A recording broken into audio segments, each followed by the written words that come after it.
My name is Gavin Evans, and this is my review of Transformers Dark of the Moon. And this review will have spoilers, so there's your warning.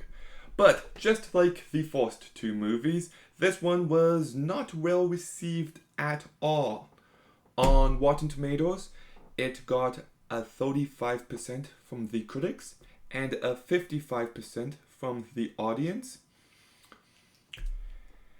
And that is just insanity to me because this is easily the best of the franchise. It is Michael Bay's best movie. And I think it's one of the best blockbusters of the 2010s. And I've defended this movie for years, and I just rewatched it last night, and it's even better than I gave it credit for. It really is an amazing movie. So let's begin talking about the soundtrack, and just like how the first movie introduced me to Linkin Park, the second movie introduced me to Green Day. This movie introduced me to Paramore. In the end credits, the song Monster by Paramore plays, and that is just a fantastic song, and it introduced me to Paramore. So I'm very grateful for these movies. Like, in some ways, they really helped shape my music taste. I also love the Linkin Park song in this movie, Iridescent, even though they do overuse it every now and again, but I still really like that song. So let's begin talking about the performances.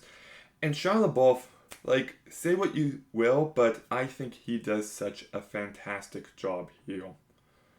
He has so much energy and so much charisma, and he just keeps these movies entertaining.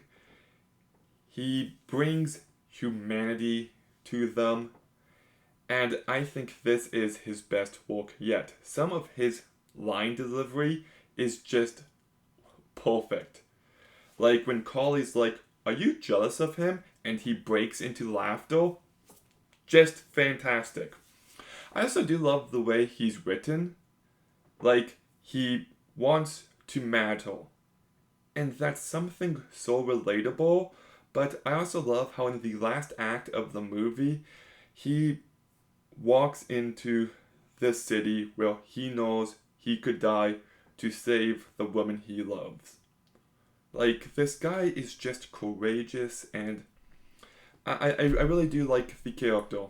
Sam Witwicky, great last name by the way, but not to give too much of my feelings towards the next two movies away, but Sam Witwicky was the glue that held these first three movies together. And yes, Rosie Huntington-Whiteley, I think, did a pretty decent job. It's definitely not a great performance, but I thought she did everything she needed to fine enough. She's convincing enough. Like, I know what happened behind the scenes, but you can just tell they kind of wrote this movie with Michaela in mind. Like, Sam is talking about how much he loves her and how he wants to marry this woman, and I get it, but at the same time, it kind of feels like this was meant to be Sam and Michaela's end.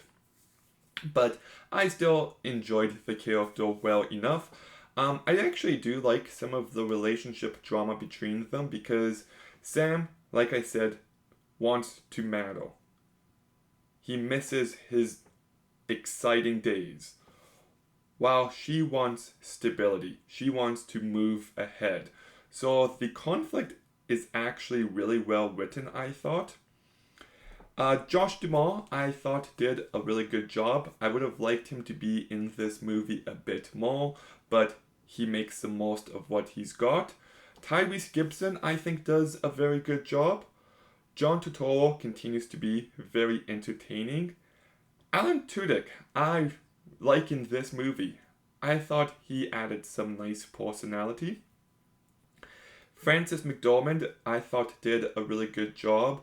I like how she's very difficult at first, but by the end, she's kind of won over, so I like that arc. John Malkovich is barely in the movie, but I did find him to be really funny. Patrick Dempsey, I'll talk more about his character later on, but it was great to get a human villain, and I thought he was charming and likable when needed, but he was also just a really pathetic scumbag when needed as well. Ken Jeong, I thought, did a good job.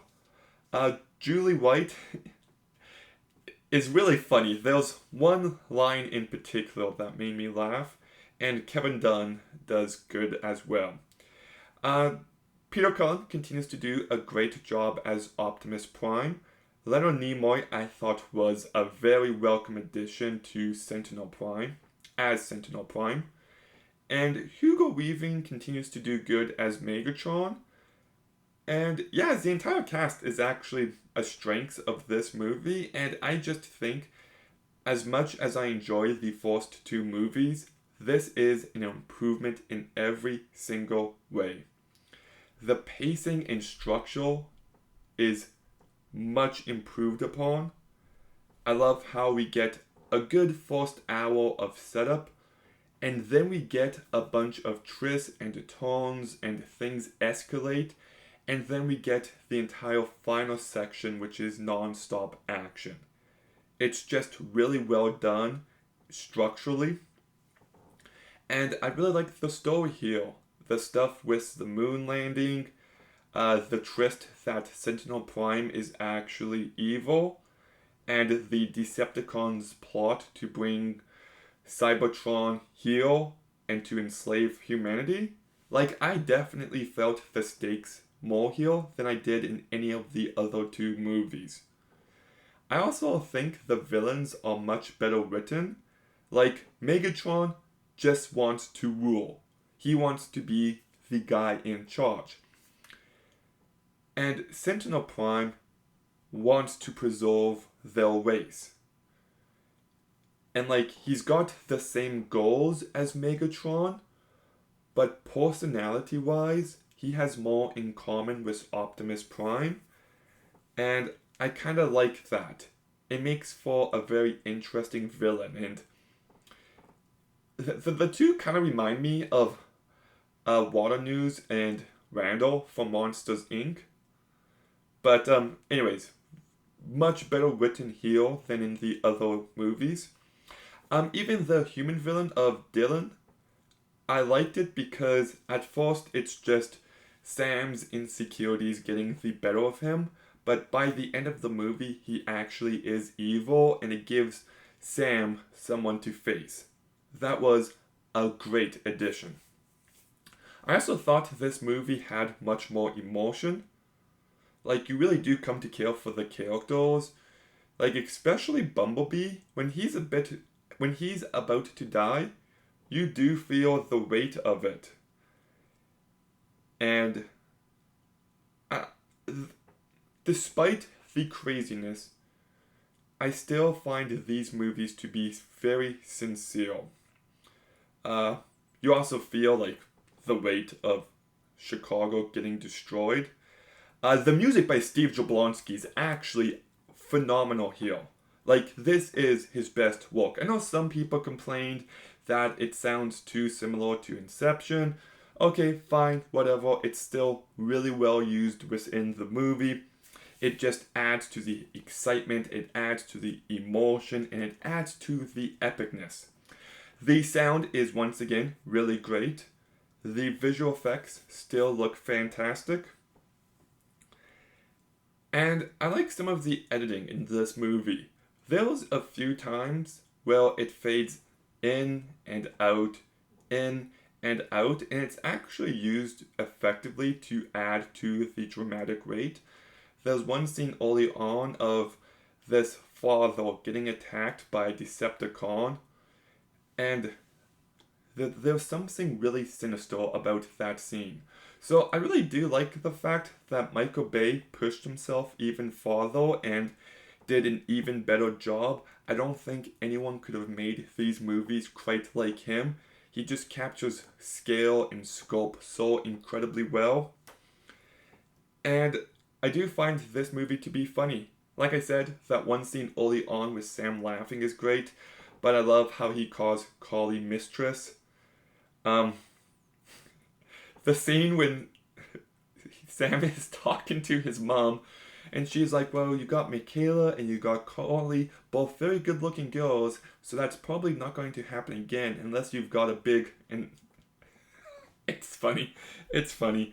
The one guy who, oh, what's his name? Wang? He like throws his papers down, and later when Wang gets killed, the guy just doesn't give a shit. I thought that was really funny. I actually did laugh a good amount of times. The humor can be lowbrow, but I don't care. I enjoy it. But it's time to talk about the best part of this movie, and it's the action. I liked the action well enough in the first two movies, but the action here is perfection. Like the car chase early on with Bumblebee on the freeway, that scene is just exciting. Yes, I know he reused a clip from The Island, but still, I love that scene. Just the music and the fact that Bumblebee transforms and then catches Sam and then transforms again. Just wonderful stuff that we haven't seen before. I thought the wingman jump was excellent. But the best scene of the movie is when they're in the glass tower and they have to like first it's really intense as the Decepticon is inside, and then they book it and they jump out the windows and they slide it down, and then they have to shoot the glass, and then they have to grab onto something so they don't fall to their deaths, and then the building completely falls over, and it's just non-stop, and it's just excellent, amazing stuff.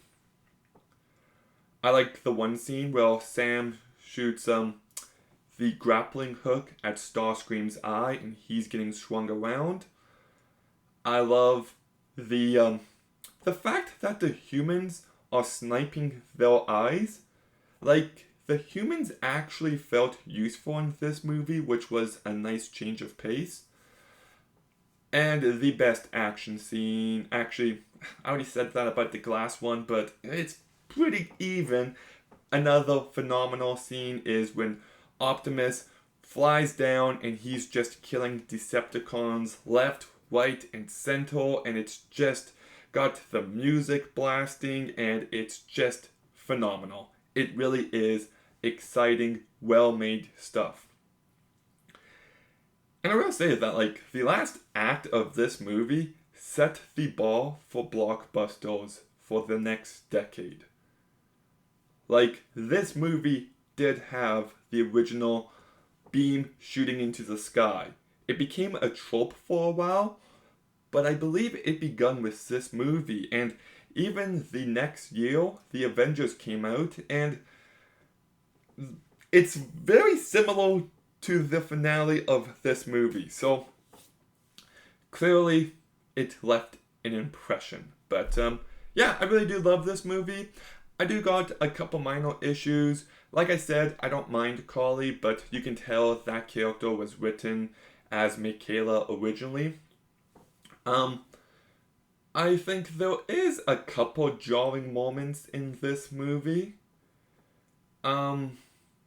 There's a scene where Optimus gets stuck in cables and he can't move for like 20 to 30 minutes, and it felt a little lazy when it comes to the script.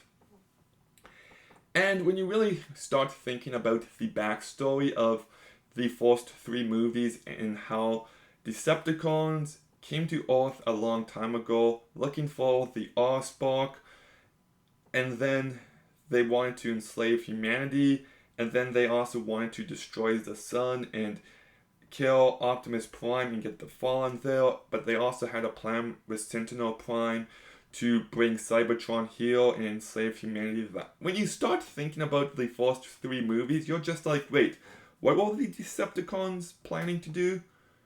But those minor issues aside, I love this movie. I have a blast. I think it's really funny. The action is exciting and just so well made. I love the epic feel of this movie. The music is great. The cast does a great job. I thought the writing was a big improvement. I was engaged with the story. The villains were much better here. It's just a significant improvement in every way. So I'm giving Transformers Dark of the Moon an 8.5 out of 10.